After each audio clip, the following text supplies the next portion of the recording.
the Ruggeds elevated me so much, you know. If it wasn't for them, I wouldn't even made it this far. I could already tell that. And but yeah, that's like very important, like to surround yourself with people that are kind of chasing the same thing as you or in the same mind space or creative space or whatever. Very quickly, before we get into it all, just want to say a big thank you to Freestyle Session, who are bringing us today's show. We've got a special discount for all of our viewers here at Stance Elements.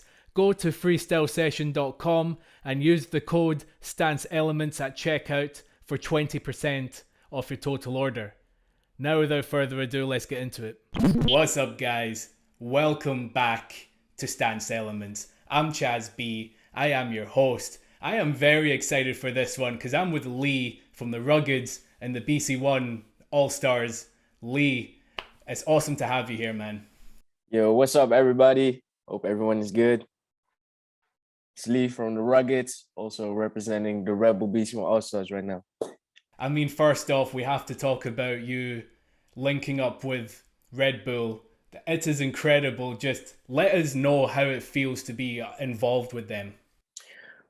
It feels amazing, man. And I think as some of the people of the breaking community know, the announcement was at IBE 2022 this year. And the announcement was already like overwhelming, you know, all these like the big break community coming together and see me getting titled as the new Rebel BC1 All-Star. So that was amazing. And I could actually battle with them right away at the Undisputed Crew battle. So it was a really nice experience, and I'm really happy to be part of this family for sure. So when the announcement was that the first ever time that you heard, or were you made aware that you were going to be in the team like weeks or months earlier? Well, I already signed with them before, but I didn't know the announcement was gonna happen at the Crash Fest this year. So it was definitely a surprise. Yeah. Yeah, I mean, when you think about the nature of how the announcement was made, like it does get people to think, was this already a signed thing, or was that the first time Yeah. that you heard? But it sounds like you already knew that you were involved, and then you just weren't sure when they make Yes. the announcement. Yeah. We already negotiated before, and I had in the back of my head like IBE would be a good moment to announce it, but I wasn't sure.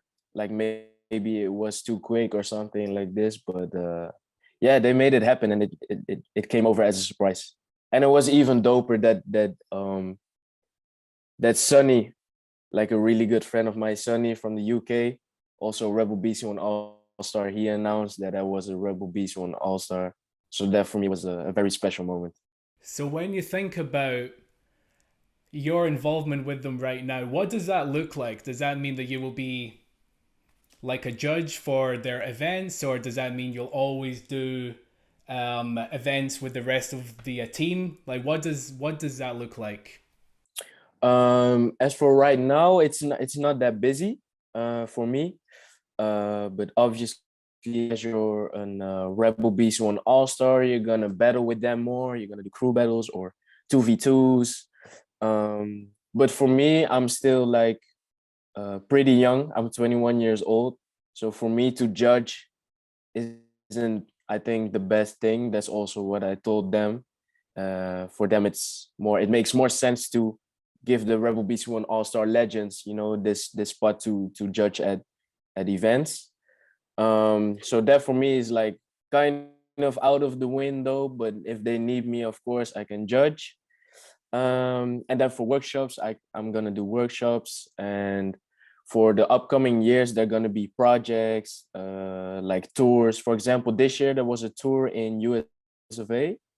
Um, but I wasn't signed with them on time, so I couldn't make the tour, unfortunately. But that's also part of being at the Rebel family. So then, when you think about all of those things you said, and the work you do with the Ruggeds, with all the shows and everything, how does that sort of balance out? Yeah, so um what's nice is that the Ruggeds are really flexible, and the Rebel Beast one team is also really flexible. So if I have like if I need to make a choice, like they're really open about things. So for example, now with the Ruggeds, as I'm now a Rebel Beast one All Star, that means I'm gonna do more battles and stuff. So I already told them like I'm probably gonna do less shows because last year has been a lot of shows. We've been touring all over the world and stuff. And yeah, I made the decision to do a little bit less shows. If I have time, of course, I want to do shows with them. It's like it's still a family thing to do shows with them. I really love it. But I need to focus more on battling. And yeah, it's just looking at the agenda and sort things out, and everything works out. That's incredible. And it's good you have the bond with those guys as well, because I know that sometimes when one person has more opportunities than others, it can cause a little bit of tension there. Yeah, nah, everybody's happy for each other. Like we as a crew, everybody is different, and everybody has a different life. But we respect everyone, you know. If someone has to make a decision, we're open about this, and we have respect for this decision. I see, I see. Well, it sounds like you will be very active now. So when you think about that new level of Yeah. activity that you will have, what does your week look like in terms of like when you get your sessions in, your recovery, like all of that? So for me, it's funny. I actually don't practice breaking like crazy. I practice breaking 3 times a week, maybe four, but mostly 3 times a week. I travel from Amsterdam to Eindhoven, so that's like a 1.5 hour travel to go to Eindhoven and also to go back. So 3 hours travel in total.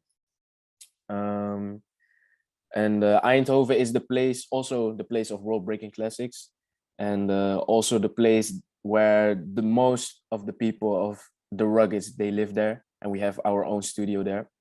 So I go there 3 times a week, practice there for maybe 2.5 hours, maybe three, and then on the Tuesday, the Friday, and the Saturday, I get support by Top Sport Amsterdam. It's like yeah, this top sport facility for athletes. And now because breaking is gonna be Olympic sport, we're getting support by this top sport program. So I have this 3 times a week, and this is like gym sessions or power training.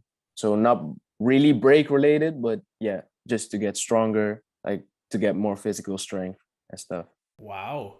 Like usually when you talk to people about how their week is, it's like they're always at a session, there's not a lot of rest, they're always thinking about their rounds, they're always doing all these things that's catered for all of these events. But it sounds like what you're saying is that you don't really dance all that much, but you focus on everything at the same time and it works out well for you. Yeah, for me what the most important is to be creative at the session, you know. And to be creative every day is difficult, so that's why I um don't train or practice like every day, and that's why I have like this order. I switch it up. So for example, Monday I have break practice, then Tuesday I have the top sport program, I have like power training, then Wednesday break practice again. So there's like a gap of of the creative thought in a sense. So on a Monday I'm really creative, and then on a Tuesday I can just chill in this creative space because I'm not doing anything. And then Wednesday I'm filled up with creative ideas again. So if I'm at practice on a Wednesday, like everything comes out, you know. So that's more the way of how I practice and how I've practiced all my life actually. And it's interesting you said that about, you in the sessions on the Monday and everything, that's just when you can focus on your on the more the artistic side of things. And a lot of people will watch you Yeah. and they'll think your ideas are insane. And what people will want to know is like, how are you able to come up with these ideas? Like, where do you get inspired? Um, so my main inspiration, of course, is the Ruggeds. Like I can't explain it enough, but this crew is just amazing, man. Like these sessions that I have with them is like it's very special, you know. It's not like no ordinary session, and yeah, I get inspired with them every session, and the way we practice is actually pretty free, you know. It's not that we go to practice and we're thinking like, oh, today I'm gonna have to do 10 air flares. Like no one practices like this on at our sessions. Our sessions are more like a creative space, helping each other, inspiring each other, motivating each other. Um, so that's how I get my ideas, you know, and also how they get their ideas. Like I'm giving them ideas, they're giving me ideas, and we're just working things out. We're being playful, you know, and don't let go of the fun of breaking, like the creative part. Wow. I'm really hoping that those that are watching this will actually listen to that advice and actually think, okay, I need to change the way that I work things out, because sometimes maybe you're not in the right environment where you're not getting all these ideas, Yes. or the energy from everyone. How important is it that you're around people that you love and you're around people that you can always have these ideas with? For me is the most important thing. Like the Ruggeds elevated me so much, you know. If it wasn't for them, I wouldn't even made it this far. I could already tell that. And but yeah, that's like very important, like to surround yourself with people that are kind of chasing the same thing as you, or in the same mind space or creative space or whatever. And it's gonna help out a lot, you know. And also, if you're breaking, it's always good to have a outer perspective. I know enough b-boys that practice alone, and the b-boys that practice alone, I also sometimes tell them, yo, we have this practice session at Eindhoven, maybe you should come through. uh, so that's like one thing, to change the environment, to have an outer perspective, and that's gonna help a lot, you know. I see. So, last thing I want to ask you, Lee. It has been announced that you are a wild card for this year's World Finals. How do you think that will work out for you? Last year, you went through the last chance cipher and you made it all the way up to the semi finals, and now you're the wild card for the main event. Yeah. Yeah, it's amazing, man. I feel really honored to already be on the big stage. Last year was it was a war, man, to get on the big stage. It started with the e battles actually. I won the e battle, and then I came into the last chance cipher and made it to the top four, and eventually to the big stage. So it was a big hassle, but I made it. But this time I can chill a little bit more and focus less on the battles that are before. So that's very nice. But yeah, the upcoming months, September and October, is just gonna be practicing in the lab, digging for more stuff, and of course I'm gonna try to enjoy every moment in New York. That's amazing, man. Well, look, I wish you all the best with that. It's been awesome to have a chat with you, and I really hope to see you soon. Yes, of course, man. Thank you, Chaz. Appreciate you.